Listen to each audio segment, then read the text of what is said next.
मुरंबा, जानेवारी 15. पुढील भागाचा सविस्तर सारांश.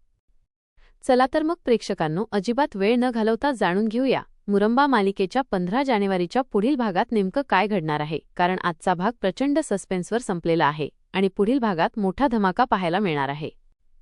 रमाचा थेट सामना, स्वरासमोर उभं ठाकणार वादळ. आजचा भाग जिथे संपतो तिथूनच उद्याच्या भागाची सुरुवात होते. रमा थेट स्वराच्या समोर उभी राहते आणि रागाच्या भरात ती स्वराला स्पष्ट शब्दांत सांगते की माझ्या नवऱ्यापासून लांब राहा आणि माझ्या आयुष्यात ढवळाढवळ करण्याचा अधिकार तुम्हाला नाही. रमाच्या या शब्दांनी सगळेच थबकतात. स्वरा मात्र अजिबात घाबरत नाही. ती शांतपणे रमाकडे पाहत सांगते की ओरडण्याआधी सत्य जाणून घेणं गरजेचं आहे. हे ऐकून रमाचा राग अजून वाढतो. ती म्हणते की माझ्यासाठी सत्य एवढंच आहे की तू माझ्या संसारात घुसलेली आहेस. अक्षय मध्ये पडतो. वातावरण अधिक तापतं. रमाचा आवाज ऐकून अक्षय तिथे येतो. तो रमाला शांत होण्याची विनंती करतो आणि सगळ्यांसमोर असा गोंधळ नको असं सांगतो. पण रमा अक्षयकडे बोट दाखवत म्हणते की तूच या सगळ्याचं कारण आहेस आणि तूच या बाईला इतकं महत्त्व देतोयस. तेवढ्यात स्वरा अक्षयला थांबवते आणि स्वतः पुढे येते. ती रमाला सांगते की मी इथे कुणाचा संसार तोडायला आलेली नाही. मी इथे एक तुटलेलं नातं जोडायला आलेय. इरावती आणि तारा. संशय अधिक गडद. या सगळ्या गोंधळात इरावती आणि तारा बाजूला उभ्या असतात. इरावतीच्या मनात सतत एकच प्रश्न असतो की ही स्वरा नक्की कोण आहे आणि इतका आत्मविश्वास कुठून येतो. तारा इरावतीला सांगते की ही साधी मुलगी नाही आणि हिचं काहीतरी मोठं प्लॅनिंग आहे. इरावती ठरवते की आजच स्वराचं खरं रूप उघड करायचं. स्वरा मोठा खेळ खेळते, रमाला अस्वस्थ करते.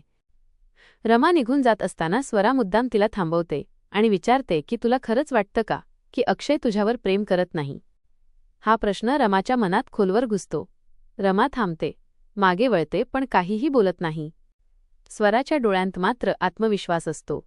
ती मनात म्हणते की आता खेळ सुरू झाला आहे. रमाची घालमेल साईसमोर मन मोकळं. रमा साईकडे जाते. ती अस्वस्थ असते, चिडचिड करते आणि रडते. ती सांगते की ही स्वरा मला स्वस्थ बसू देत नाहीये.